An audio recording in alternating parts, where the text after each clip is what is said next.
fourth one will be, please tell me what this is.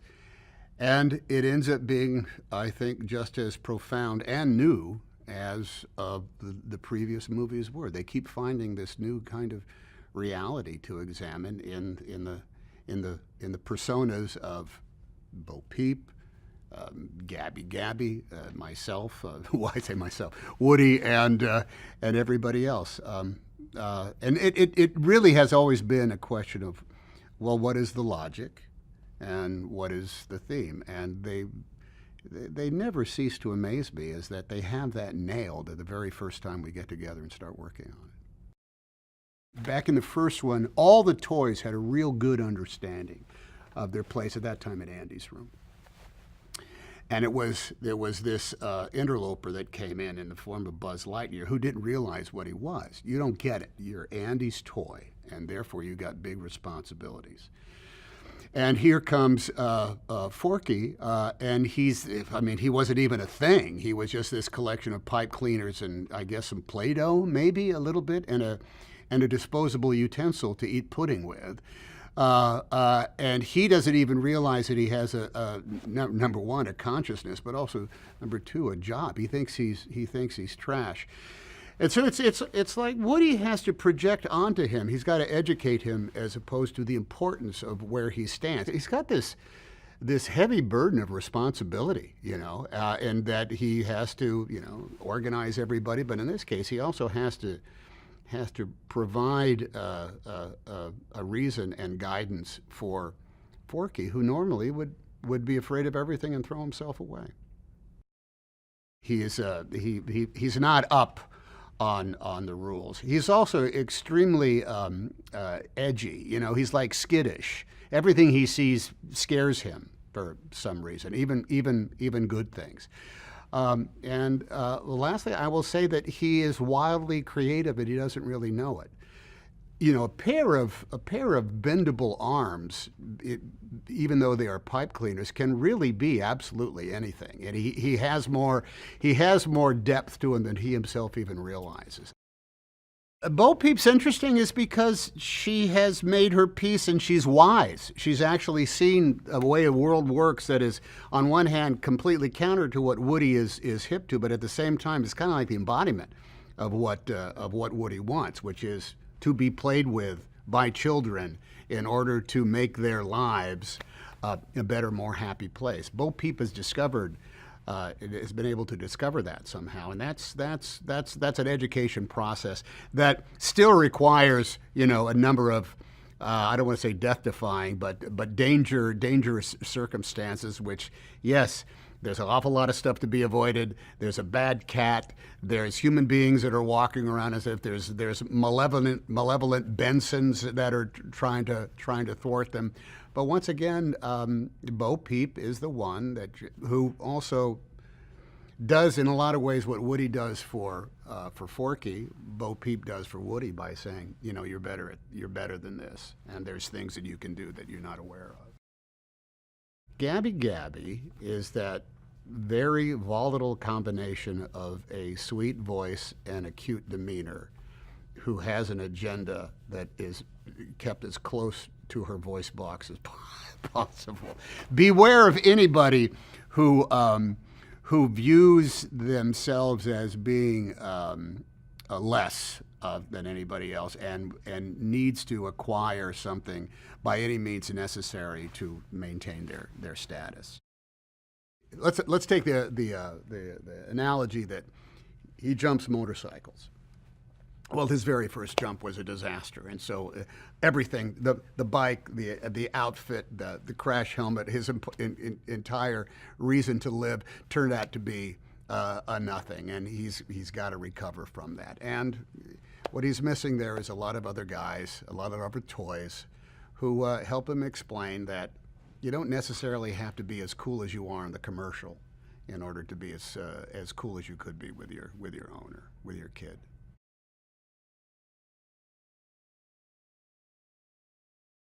Pixar has had a phenomenal success at hitting them out of the park. And I didn't think that 2 could be as good as 1 because one was so complete. 2 broadened it up a little bit. 3 drilled it. And then when Andy said goodbye, and the last shot is of us on the porch, which if I recall, that was the last shot of the movie, supposed to be. But again, my memory is that the little girls, Bonnie, saw us. You go, wait a minute, she could probably take care of us. And you're thinking to yourself in preliminary look at it, hey, why not? And then they came up with 4, and it changed many times. The story changed. I only got snippets of it. And of course, is Buzz got a bigger part besides just always watching Woody's back? Woody, look out! Look out, Woody! It seemed to me for a while that's what I was saying, and it's the story they came up with, but in a different variation. And I said, yeah, it was any chance to do. I love these characters. I love playing Buzz. So yeah, I said I was all in. That was a long way to go to say Toy Story 4. Yes. From my point of view, you find Woody's expanded sense of, is it possible to say, his expanded sense of real, and Buzz's limitations. In a very funny way, Buzz doesn't have a consciousness, which is probably one of the biggest laughs to me to do it. And of course, I don't get to do this with my buddy Tom, but he's having a crisis of confidence, and he wonders to himself, and he says, I'm just having this, I can't get the line right, I don't remember, but he said, I just wondered to myself, and this voice keeps telling me that I should go after Bonnie or something, and I lean in and go, who do you think it is? And it's so Buzz. And he goes, my inner voice. Yeah, I get it. Who is it? Like I can't even fathom another voice in me talking. And Buzz is so linear and so who I wish I was. He was so duty oriented. He's engaged only in one thing, and he finds an inner voice. But it's plastic, and it works for Buzz. I'm nothing without Woody, because he really gave me my personality, because it was what I see no sign of intelligent life anywhere. Hello, ha! That's the beginning of it. My sense of being was created by looking at that cowboy, and I get to bounce off him. In a weird way, Buzz now has to stand on his own 2 feet, and he does. He is who he is, which is great. And Woody also has to expand who he is, which he's a remarkable character, because he's constantly thinking about how it affects other toys, which is a metaphor to me of a person who's constantly concerned about other people. His matter-of-factness reminds me a little bit of Buzz, because he's innocent. So innocent, but he's got a personality tick that he thinks he's trash, because he's literally made of trash out of a wastebasket. So that's where he constantly wants to return to. And his point of view is so fresh for this, because he's a throwaway. None of us were throwaway. We were all bought. We're bought boxes, went to a store. However, our creation was, his creation was, a little girl made him. So it makes him very special to humans, not so special to himself. And certainly we're open to it. It's a toy. She loves him. He's accepting it. But it opens up a great world of unacceptable things and throwaway items and throwaway toys, but there's still a value. It's a tremendously illuminating plot. I just love where they're going with this. Well, now Duke Gaboom was kind of an emotional problem for me, because when I first heard him, if you got him a little larger, he's kind of Buzz-like.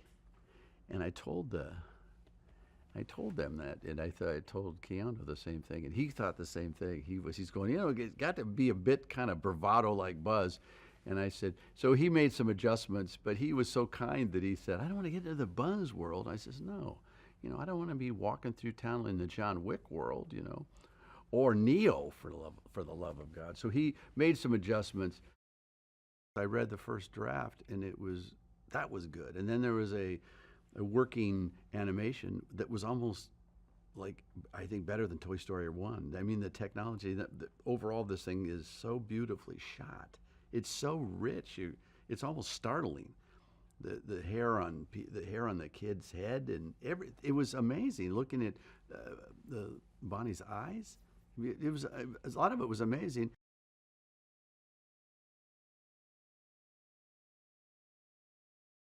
I still can't believe I'm a part of this movie. It still freaks me out every day because I'm like, I grew up with this franchise. I feel like each movie was such a significant part of my childhood. I mean, I remember just watching Toy Story 1 over and over and over and over again. And it's just such a weird, like, full circle moment to be here and part of this iconic franchise. I can't believe it. It feels like a dream. I play Officer Giggle McDimples. She is the tiniest toy to ever exist in the Toy Story universe. She is probably about this big. She's 1 inch tall, and she sits on Bo's shoulder. That's kind of like where her stomping ground is. And they're best friends. They kind of like are yin and yang, and they found each other because they were both these kind of lost toys. And she is so full of life. She's brutally honest. She will say exactly how she feels, and she has a pretty iconic laugh. But she's like a drill sergeant. If Bo is the leader, then Giggle makes it all happen. The new characters we have are so legendary. I mean, just to be able to be in anything with Keanu Reeves is insane, because Speed was another movie that I would just watch over and over again and obsess over Keanu Reeves. I mean, I met him today and I was just like, hello, Mr. Reeves, how are you? And he's just the nicest person on the planet. He plays Duke Kaboom, which he's hilarious because I think they make him this very like cool like Canada guy who's got his motorcycle, and he brings a lot of his like Keanu energy to the role, which I think is so awesome, and his like different poses as Duke Kaboom is so funny. I think it's so amazing to have so many strong female characters being brought into this franchise, because I think what's really cool about Giggle is that she's so tiny, but she's completely unafraid to say exactly how she feels. And I think for someone like me, when I was really young, I was incredibly shy, and I didn't speak that much because I was really, really kind of afraid of the outside world. And I think this character shows, especially young girls, that even if you feel really small in a big world, you can use your voice and be powerful and make an impact. And I mean, she inspires me all the time. I'm like, I don't know if I should say this. And I'm like, what would Giggle do? Giggle would be like, whatever, this is my opinion, and I'm gonna say it whether you like it or not. So I think it's so completely empowering and exciting. It's an immersive experience. There's nothing like going live to theater, and I think a movie like this especially is conducive to it because it's already an imaginative world. So you want to feel like you're completely thrust into this place and you're out of reality. And another thing that was cool is I was able to go to the live scoring session of the movie, and with Randy Newman leading a 150-piece orchestra, and they would, play the scene as they were playing live, and Randy's conducting, and I was like, this is a moment, in history that will never be repeated. And you see that, and you just understand why this movie is what it is, because from everything about it is just so special.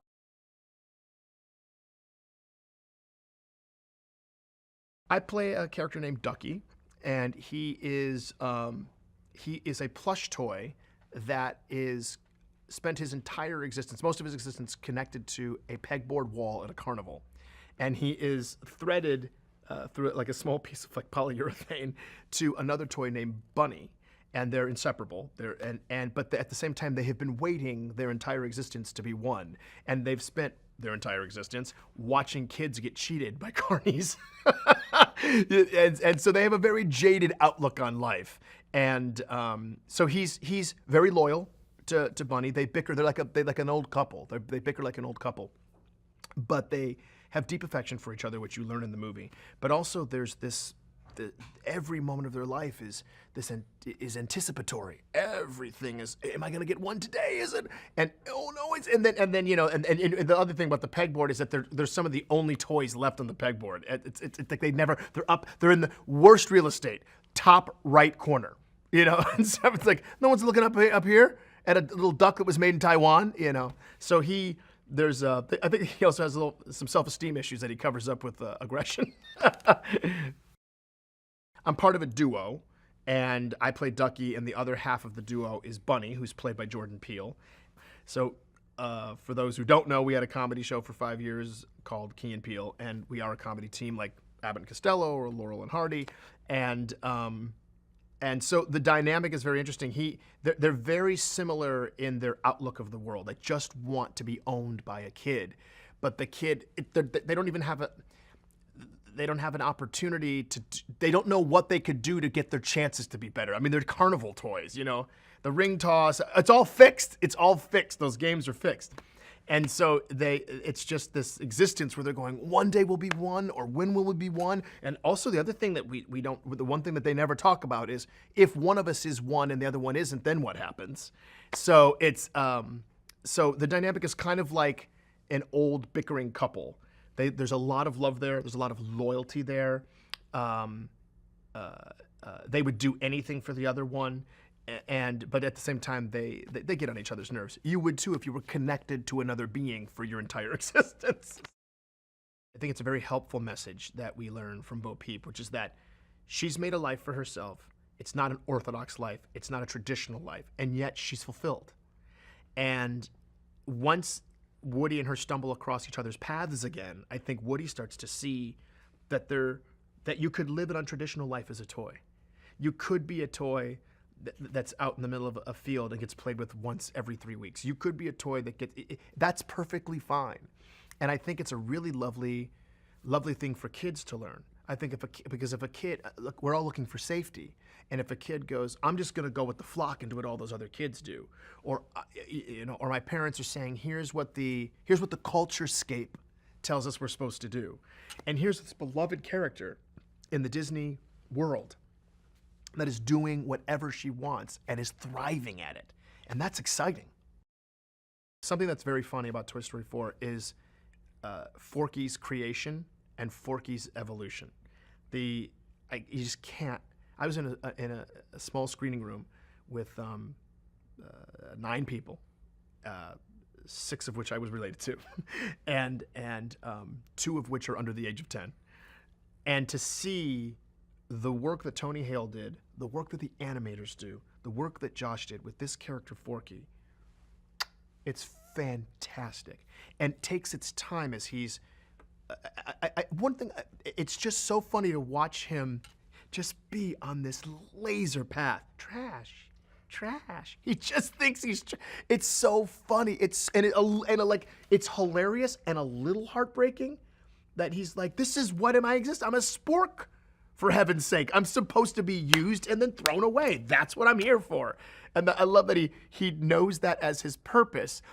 But what's ironic is that he wouldn't know that purpose if Bonnie hadn't infused him with love, put eyes on him and a mouth and eyebrows. And she gave him life to love her, and then he wakes up and only sees himself as a spork, which it's fantastic.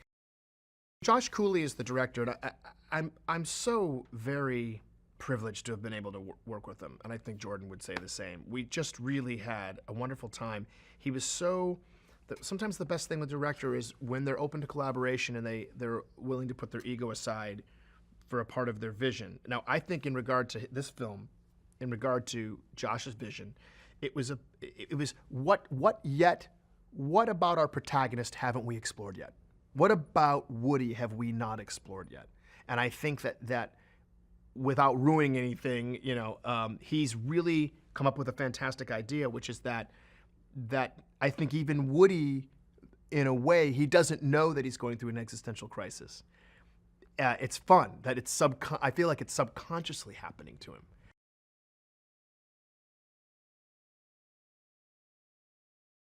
I play Bo Peep, and when last we saw Bo Peep, she was and she had been given away, and so she has been lost for many years and separated from, many of her other friends, and then she's found.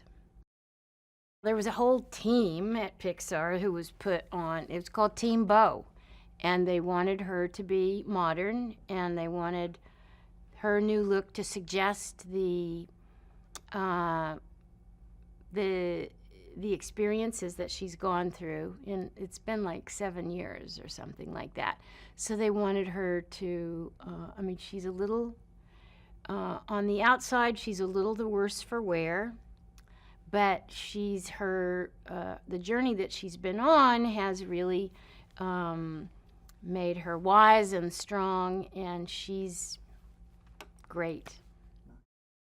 Woody is trying to find Forky, who is a new character that's being introduced, who is a beloved invented toy that is Bonnie's favorite toy now.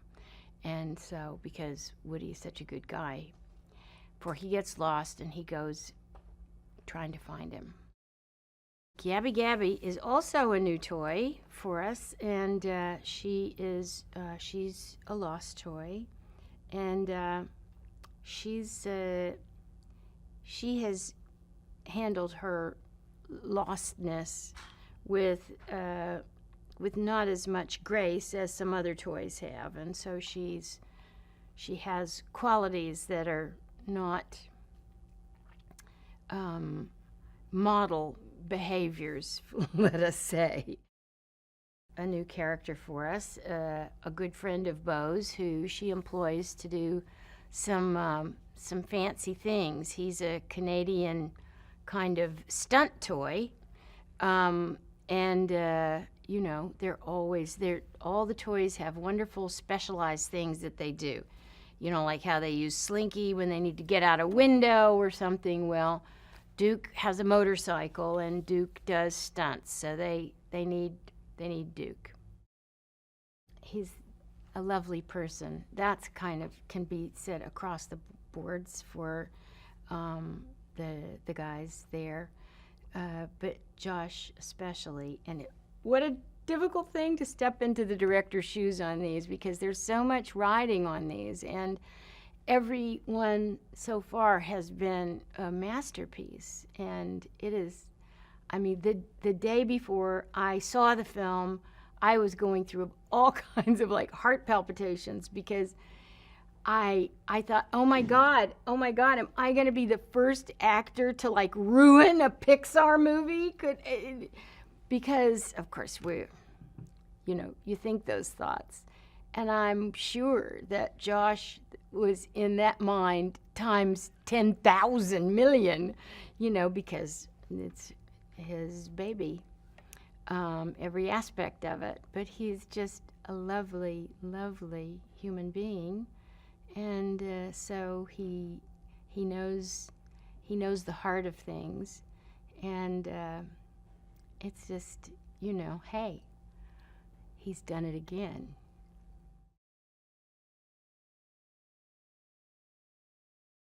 It was such a pleasure to have Keanu Reeves voice Duke Kaboom. We went into a casting session where we were trying to choose a Canadian actor to play this role. We didn't know who we wanted, and we actually asked that it be a blind casting session. So our casting director pulled clips on Canadian actors that was a mile long and just started playing clips for us with us not knowing who we were listening to. And it wasn't long before we narrowed in on the voice of Keanu Reeves, who at the time, I don't think any of us knew he was Canadian. But the quality of his voice and the clip that we heard, and I don't know what it was from one of his films, but it was so perfect just in the confidence that came through in that voice. And so we quickly moved to see if he would be willing to take on the role. We have always been huge fans of Key and Peele, and we started development on this film and started talking about the role of Ducky and Bunny when Key and Peele had their show on Comedy Central. We were huge fans, and we were looking to develop these characters into kind of two best friends and sometimes worst enemies that are literally sewn together at the hands. They needed to finish each other's sentences. They needed to drive each other crazy. And these two guys came to mind right away as some of the sketches we had seen were absolutely priceless. They grabbed onto the role right away. and brought so much humor to these characters. We always made sure to record Key and Peele together. That's not typical for us in animated movies. It's usually kind of one actor at a time, solo in front of a mic in a recording studio. But the energy these guys have as they play off of each other and that they brought to it, and the humor and the improv that they brought to these characters was only possible if you faced them toward each other and put mics in front of them. So we got them together whenever we could, and it was some of the funniest recording sessions you could possibly imagine. So Josh Cooley is the director of Toy Story 4, and I have had the pleasure of working with Josh for his entire 15 years at the studio. I was his first manager when he came into the story department on the first Cars, and it's been awesome to see Josh kind of rise up through the ranks of story, becoming a head of story. Most recently, I got to work with Josh on Inside Out. Jonas, Josh, and I were all together on that project. Josh was one of the writers and also the head of story. So when I heard Josh was going to be the co-director on this film in the beginning and ultimately the director, I leapt at the chance of being able to partner with Josh Cooley. He's one of the funniest guys I know, and he brings so much heart and humor into this story. Like Jonas and I, Josh loves the Toy Story characters and understands that they are part of the fabric of this place. And it was clear from the get-go that Josh was going to pour everything he had into making sure this film was the greatest thing it could be. None of us can imagine a Toy Story movie without the music of Randy Newman. I can't even comprehend what that would look like. Randy has been part of the fabric of the Toy Story film since the very beginning. He has written some classic songs through the years from the Toy Story films. He's composed just these beautiful scores. And so there was no question on who the composer would be for Toy Story 4. It had to be Randy. It's been a thrill to work with him. He cares so deeply about these stories and about these characters. He engaged with us on the storytelling in Toy Story from our very first meeting. He has written a couple of new songs for the film that we can't wait to share with the world. But he also composed just a beautiful score that has new themes that go along with the new characters in the film. There's some classic Toy Story themes that are folded into this. The soundtrack of Toy Story will always be Randy Newman, and it's been an honor and a privilege partnering with him on these films. The relationship, and the relationship specifically between Woody and Buzz, is core to the Toy Story films. It's set up early on in the first Toy Story. They build over the years and through the films to trust each other, to understand each other, to support each other. It's such a critical relationship in this series. And in Toy Story 4, we take that relationship even deeper between Buzz and Woody. Buzz is there at the beginning, really compassionate to Woody's new situation in Bonnie's room. He wants to help him in any way that he can when he sees that he's struggling, whether it's being relegated to the closet, or whether it's being stepped on by Dad, or having a handful of Forky to be able to deal with. Buzz is compassionate to him, and we see an exchange between Buzz and Woody in the RV on this road trip, where Woody tries to explain the inner voice that Buzz has inside him, and how he just really needs to listen to that, and that it's important for Woody to listen to the voice that's inside him.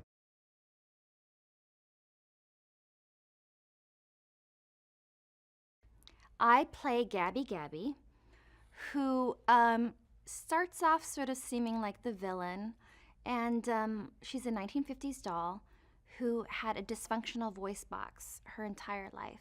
So a child never wanted to play with her, and of course a toy's entire purpose is to be loved by a child and to love a child. So Gabby Gabby lives in an antique store, has her whole life in a curio cabinet, and Forky and Woody are off looking for Bo. And Woody sees her lamp in the window, so goes into this antique store. And there aren't a lot of toys that come and go into this antique store. So Gabby Gabby comes across them with her henchmen, which are these wonderfully creepy ventriloquist dolls that sort of wheel her around in her little stroller pram. And she befriends Woody and Forky right away. And she notices quite quickly that Woody might have something that she desires. Here's the thing. As creepy as Gabby Gabby is, it's all very, very wonderful to me because I love antique stores. I always, as a child, wanted a ventriloquist doll, and my parents would never get me one. So later in life, my husband finally got me my ventriloquist doll, and it is in my office, and I love him so very much.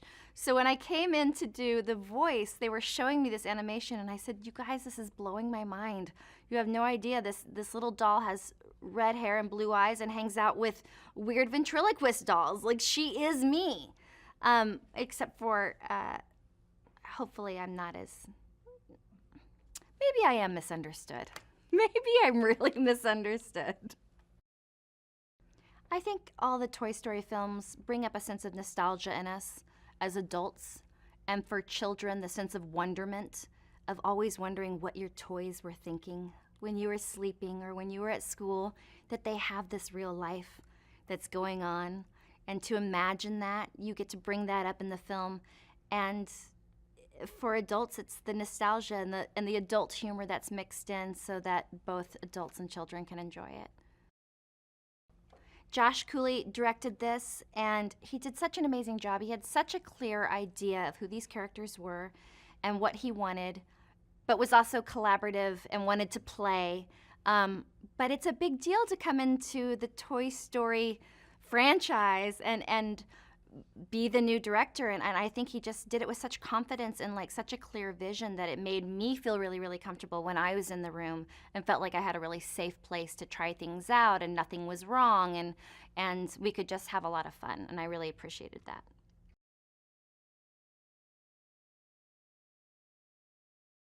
It was good to be back in that world again.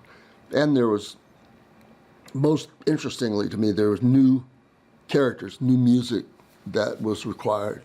There was more of Bonnie in it. And there's other characters who were prominent that were in early and who were important enough to merit a new theme or something, you know. And that's what I did. This picture, I don't say it has a more emotional depth than the others, because they all had that. That's really important to Pixar every time. Sometimes during a picture, I've been worried toward the end whether it was funny enough. You know, that say, are you sure it's funny? And they always had that covered and didn't worry about it. But they did worry about heart, as they called it, or emotional resonance. And this picture has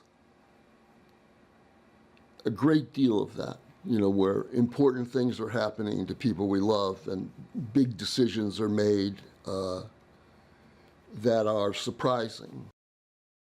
He somehow gets it in his head. He's not real bright.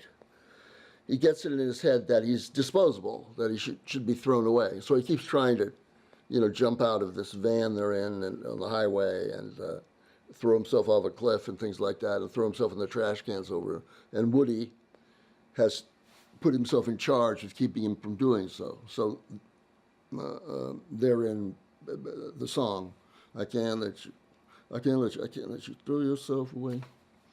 Don't you want to see the sun come up each morning? Don't you want to see the sun go down each day? Why you want to hurt that little girl who loves you so? Her heart would break. If you should go, you should go. Hey, that was in tune almost. Yeah, there it is. So Bonnie, he's Bonnie's main toy, the one she loves the most. Ballad of the Lonesome Cowboy, sung by Chris Stapleton. And it's Woody expressing how he feels. And he feels like he was a lonesome cowboy until someone comes along and changes his world. He pretty much, he said, do this, and I did it. You know, like, it's a director's picture. It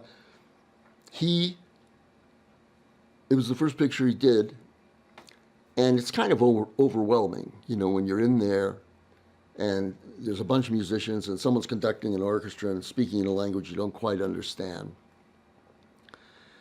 So it's intimidating, possibly, but he very quickly decided, you know, he wanted what he wanted. His instincts about music got better and better as they went on.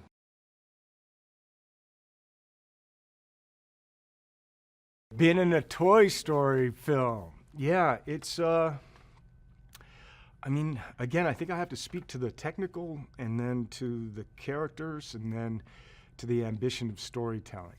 I think the excellence across the board that the creators and all of the, you know, both technically and the writing, the performances, it's really, you know, world class. And the heart from the films, the sensitivity, the inventiveness. So to be able to play a character and be a part of that world, when I received the invitation, I was like, wow, cool. And then when I met everyone, I was like, oh, okay, this is why they're really great, you know. And then to have the chance to have such a great character as Duke Kaboom, I was like, wow, this is pretty awesome. So it was a really great experience. Duke is part of this world that we find inside an antique store. And, you know, there's a lot of toys without, you know, friends, without a kid.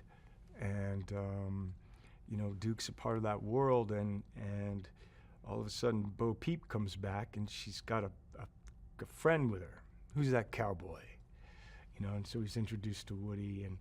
And at that time, they also have, you know, they need some help, and they're going to they're going to Duke to try and help them, and Duke wants to help.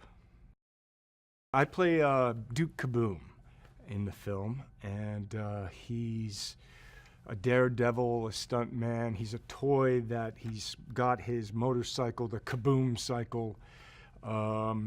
And he's a character, you know, he's very brave, he's got a lot of heart, he's friends with Bo Peep in the world, and he has a sensitivity to him because he had you know, when he was unboxed in Christmas, Boxing Day, you know, he was, you know, his friend was Rajon, but, you know, there was a commercial that said I could, you know, jump the Grand Canyon and all of these things, and he played with a toy, and I couldn't do it. It was a commercial, Rajon, a commercial. And this is kind of his wound. And through the course of the film, which is often the case in Toy Story, there's healing.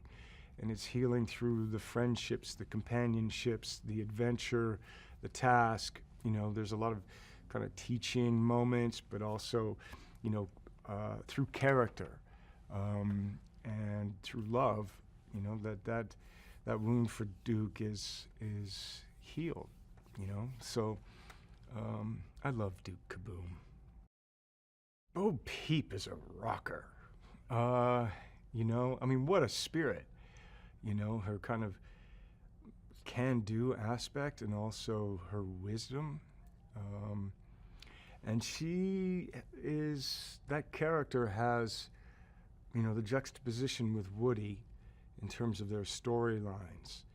You know, the idea of having a kid or what is another life outside of a kid that can also be connected to kids. So that relationship, the way that they kind of play on each other in this adventure to help a toy and to help a kid And then, just, she could drive, she can fight, she's super smart, she's funny, I think it's a wonderful character, and it's cool to see the way Bo Peep works with everybody, the kind of cooperation, the can-do, the inventiveness, the never give up kind of thing, and being independent but also being a part of the community that is with her, around her, and her communication and everything. What struck me was the animators bringing such a physicality and physical humor and timing to all of the characters. There's slapstick, there's comedy of circumstance. Oh no, oh my God, dealing with new situations. And then how the characters, speak to each other is very funny. I mean, Buzz Lightyear is just a miracle, Tim's performance in that is just, it's so great, the person inside me, who, it's just so fantastic.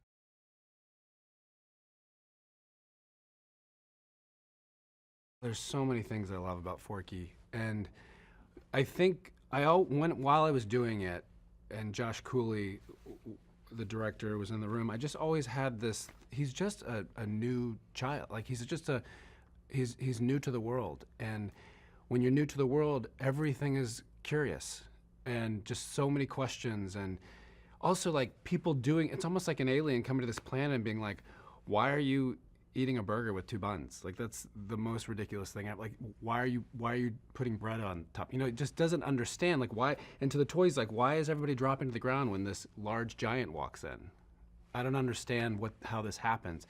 And so everything is new. He's just so wide-eyed, and he's constantly learning things. One of my favorite things that they've done with Forky, because his design is very simple. It's a spork, it's some putty, it's 2 little popsicle sticks, it's some googly eyes, which is always funny, and these kind of pipe cleaners. Very simple. And the fact is, he's simple. He just walks around and he's just like, what's that? Why are you holding that large metal thing and slamming that nail? Like, what's going on? Like, everything is a question, but everything is very simple. And even to someone like Gabby, who's like the villain of the movie, he doesn't see her that way. He's always just like, you have a pretty smile. And yet and then like the creepy guys come along, Benson's, and it's like, that's a different story. But he doesn't see her as evil when everybody else kind of attaches that to her. And I love that perspective. I think the tremendous beauty of this is, if you really think about it, he sees himself as trash. And Woody is like, no, you're made for something a lot more. You're made to be loved. You're made to be, to give someone love, to be held. And it's just like, God, like, who doesn't want to hear that? If anybody thinks of themselves as trash, it's like, no, you're made for so much more. I mean, come on. That's a daily devotional right there. So it's like, that's a really powerful, beautiful message. Forky is kind of always wants to get back to the trash. He has to go on this road trip. He's like, I gotta get out of here. And so while everybody is sleeping, he tells me, he's like, I am not a toy. I'm made for soup, salad, maybe chili. That's my purpose. And then I go to the trash. And so he just jumps out the window and he's like, freedom! I don't have to be a toy anymore. And then Woody sees this and then he jumps after him because he knows how special Forky is to Bonnie. And he's like, it's now Woody's goal to get Forky back to Bonnie. And he does everything he can to make that happen. It is so visually stunning. It is stunning. The whole time you're kind of watching this and you're like, I don't know how people can do this. Like, I don't know how this is even possible. Even like Bo Peep's face and how the lighting of the china and stuff like that, you're just like, what? How is this even possible? So the eye candy of it alone is crazy. But then the story of just, it's like the visual and then all, you always walk in and you're always like, okay, I'm gonna see the screening. And then you're just like crying. I mean, it just, the way Pixar takes a story and the highs and the lows and how it just pulls at your heartstrings is really something everybody should experience. There's so many different devices to watch movies on nowadays. I really, having seen a screening of it, I so encourage people to get to the theaters for this movie because the detail that Pixar has put into Toy Story 4 is astonishing. And I mentioned before, but just like the way it's lit and the way it's shaded, the toys are shaded, just the artistry alone is so beautiful that you want a close up. It would be tough to see small, but it's just like, because it's so fun just to study. So I highly encourage people to see it at the theater.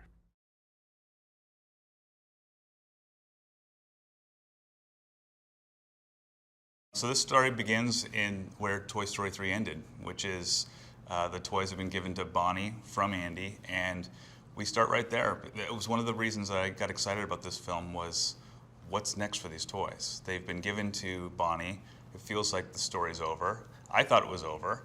And it wasn't until we kind of dug in and said, what's next for these guys? And we started finding these great little moments to explore, and it started to build into a story that was worth telling. I was, as a first-time director, pretty intimidated to work with Tom Hanks. How can you not be? When I pitched him the film, I got to about the scene where Woody is in the backpack and he helps get the supplies in front of Bonnie, so she's building Forky. And he went, okay, you got me, all right. And that's when all of a sudden I could relax, because like, okay, Tom's in. I got him excited about it, and I can see he was invested.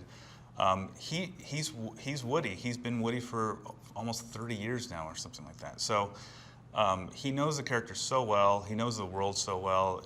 It was a joy working with him.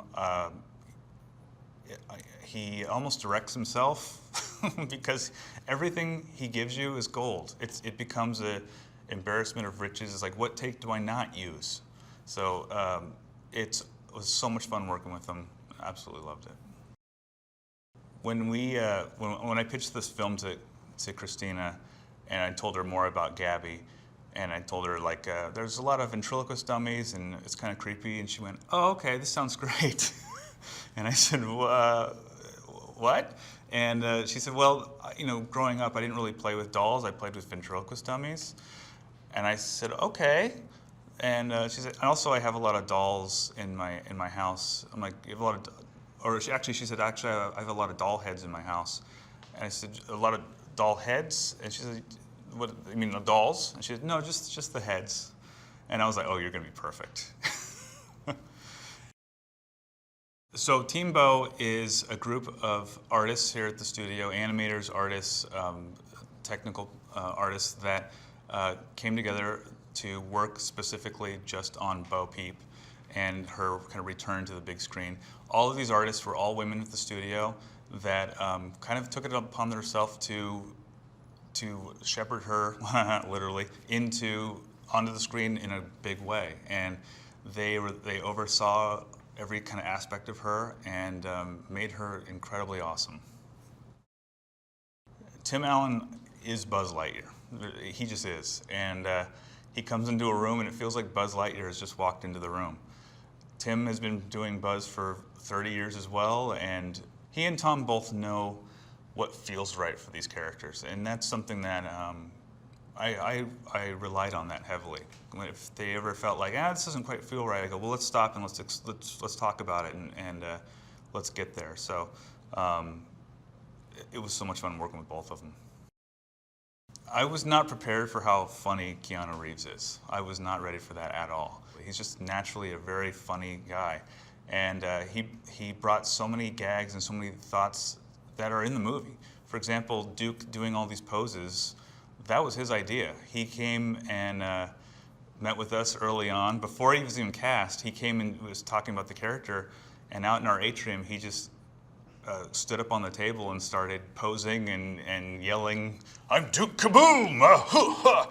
And I was like, this is hilarious. This has to go into the movie.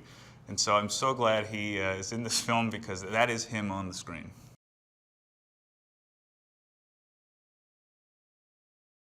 There's only one reason to make a movie, and that's if you have something to say, or if you have somewhere to take the characters. When we started thinking about this idea, and it was Andrew Stanton who kind of first pitched this idea of there's more for Woody, right? That there's more to tell here. Academically, what Andrew had pitched was something along the lines of Toy Story 3, because it had a great ending, and a lot of people said, oh, that's the ending. I mean, even my parents were like, that's the ending. And Andrew's kind of answer to that was, no, that's the ending of Andy's story. You know, Andy he's not the protagonist. He's sort of the external plot. And that was a great ending for him, but Woody, he landed on his feet certainly, and it was a beautiful kind of piece of storytelling, but it's not the ending. And just that foot in the door of what if you could take Woody and show him in a new world, show him with a different challenge. Duke is, well, you know, he's a motorcycle stuntman, so he's full of bravado. But, you know, if you remember those toys, not to knock on any specific toy, they didn't quite do the jumps and wheelies that I remember in the commercials or that we did. So we thought, what if we played up that? What if we dramatized that? And poor Duke is kind of all front, he's all talk. He's a posable action figure, so he basically just hits poses all day while he's talking to you. But when it really comes down to it, he never could do what was in his commercial, and that's really heartbreaking and tragic to him. And so if it ever comes up, he kind of melts like butter because he was never able to do it. In fact, poor Duke Kaboom had one kid was named Rajan, who opened it up on Christmas Day and did one jump, and when he fell flat and it wasn't like the commercial, he turned his back on Duke. So Duke, on one hand, he is the most bravado, kind of macho, tough guy, and on the other hand, he's just a softie, because his kid never really played with him, and he can't stop crying about it. So he takes a lot of coaxing to get where he needs to be. Forky is he's new to the Toy Story world, and he's new on many levels. We kind of think of him as he's new in the world, he's new for the characters in the movie, and he's new to the audience. He's our first handmade toy, right? So Forky is something that Bonnie makes at her first day of kindergarten, and just a little spork with googly eyes and pipe cleaner, whatever she's got there to make them. And you know, you've seen kids do that. My kids certainly do it, where they'll make things. And so he's this challenge to us, because we thought, well, if you made a toy, would that toy be alive? And so Forky's our answer. It turns out the answer is yes. If you are a kid and you love the toy you make, that's a toy. And this is all new to Woody and the other toys. What's cool about Forky is he doesn't know the rules of being a toy that Buzz and Woody and, you know, Bullseye know, you know, to flop down on the floor when anyone walks into the room. So he's actually quite dangerous, because he doesn't know how to behave. And we think that was a lot of fun. Josh is effortlessly funny. He's got great sense of story and character. He's a great writer. I mean, he crafted some of the great scenes in the film Up. I worked on that film. And he was the head of story on Inside Out. And then he directed Riley's First Date. So he's had this kind of natural progression of coming up under some of our big directors and heads of stories and writers and so forth. And so plugging into Toy Story, which he cares deeply about, made perfect sense. He loves these characters. And I also think he loves them, but was also not afraid to take it somewhere new. And that was, from day one, what was important to us, that we wanted to honor Toy Story, but give it a little bit of a different flavor, a little bit of a shift, you know what I mean, a little bit of its own lane. And so Josh was instrumental in creating that. Music is huge, and Randy, we wanted Randy to score this film from day one, because, well, obviously he scored the first three so beautifully. There was something about the music that came up early, because people, you know, there are a lot of people at Pixar that are working on this film that said things like, oh, that was my first movie.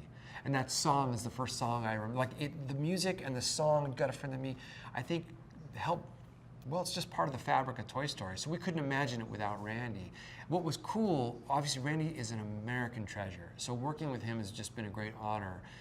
And what was cool about it was, he, like the actors and how we feel about the film, he didn't want to just come on and do another Toy Story. He wanted to shift a little bit and adjust. So as we talked about the story and the characters and where we were going, he just organically started thinking about the music a little differently. And I think what he's done is created one of the great scores where it's rooted in the sort of the history and the grammar of Toy Story musically, but somehow totally shifted. I mean, his theme for Forky or the music he plays under Gabby Gabby, they feel completely new, and yet somehow in the world, how he does it, I'll never know, but sitting on the stage and hearing that live, those brought us to tears at how beautiful it feels. So it's just a huge, it's as important as the visuals to us, that piece of it.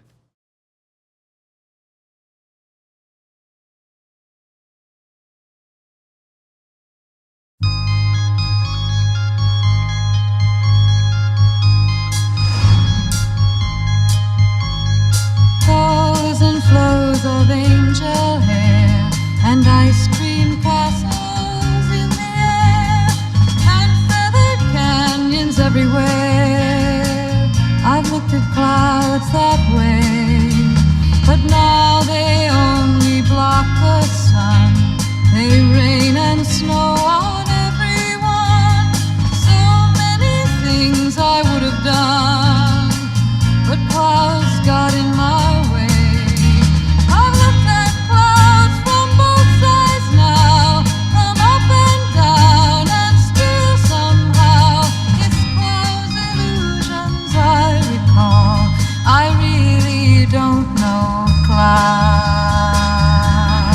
I don't belong here!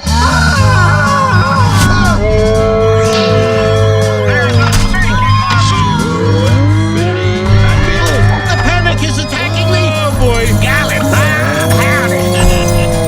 I'm not a toy! Hey, somebody get him before he pokes an eye out.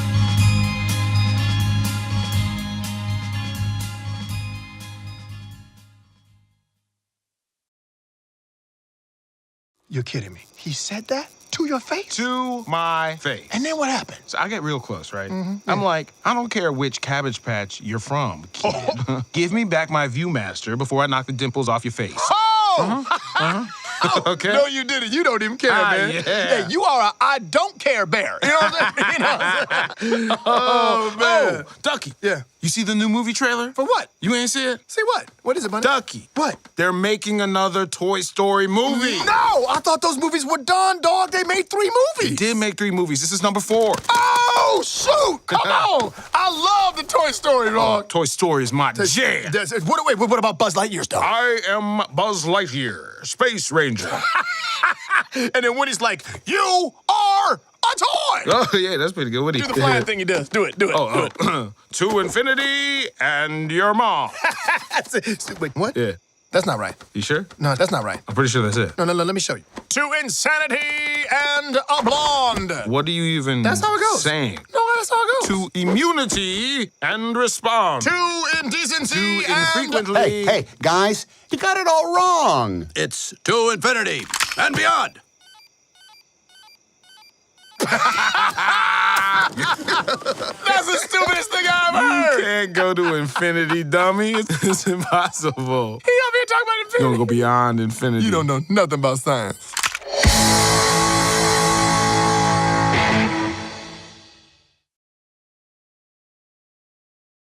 Everyone, Bonnie made a friend in class. Oh, she's already making friends. No, she literally made a new friend. I want you to meet Forky. Hi. Hello. Hi. Ah! He's a spork. Yes, yeah, I know. Forky is the most important toy to Bonnie right now. We all have to make sure nothing happens to him. Woody, we have a situation. I am not a toy. I was made for soup, salad, maybe chili, and then the trash. Buzz, we've got to get Forky. Affirmative. Why am I alive? You're Bonnie's toy. You are going to help create happy memories that will last for the rest of her life. Huh? What? Oh, yeah. Bo? Forky, come on. Bo? Hi there. My name is Gabby Gabby. We can't stay. Yes, you can. Boys. Woody, behind you! Bo! What are you doing here? No time to explain. Come with me. We need to get back to our kid. Aw, Sheriff Woody, always coming to the rescue. Bonnie needs Forky. Woody, who needs a kid's room when you can have all of this? Wow. Woody, aren't we going to Bonnie? We have to What do we do, Buzz? What would Woody do? Jump out of a moving vehicle? Let's go! You gotta go, you gotta go. If you should ever leave me. You know, you've handled this lost toy life better than I could. Open your eyes, Woody. There's plenty of kids out there. Sometimes change can be good. You can't teach this old toy new tricks. You'd be surprised. Bonnie? We're going home, Forky. God only knows Bonnie, I'm coming! On my way, Woody! To infinity and beyond!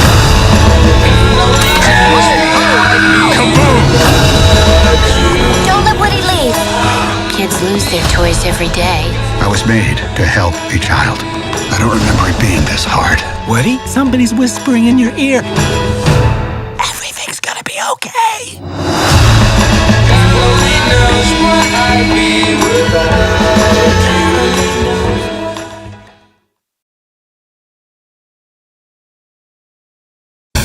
Woody? Why am I alive? You are a toy. You belong to Bonnie. These are your friends. Woody, I have a question. Well, actually, not just one. I have all the questions. Who wants to go on a road trip? Me! Vacation! You need help with that? No, I got it. I know, this is a little strange, but we all have to make sure nothing happens to Forky. Something happened to him. Buzz, we gotta get Forky. Roger that. The panic is attacking me. Change of plans. Jesse, Ham, Buzz, Bo, Rex, Potato Head. Hey, watch it, buddy. Let's go save a spork.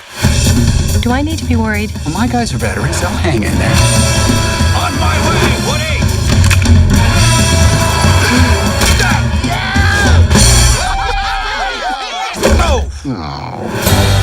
I know the perfect toy to help. Duke Kaboom, Canada's greatest stuntman. Oh, yeah. Huh? Yes. He's posing. Yeah. Duke, we need Hold to... on, one more. Oh, yeah. Hold on! Whoa! Woody'll save me. I've known that guy my whole life. 2 days. Is that how we look on the inside? There's so much love. We have to find him, Mom. Bonnie needs Forky. Aw, Sheriff Woody always coming to the rescue. That's gonna be quite a jump for you and Duke. For me? Let's kaboom.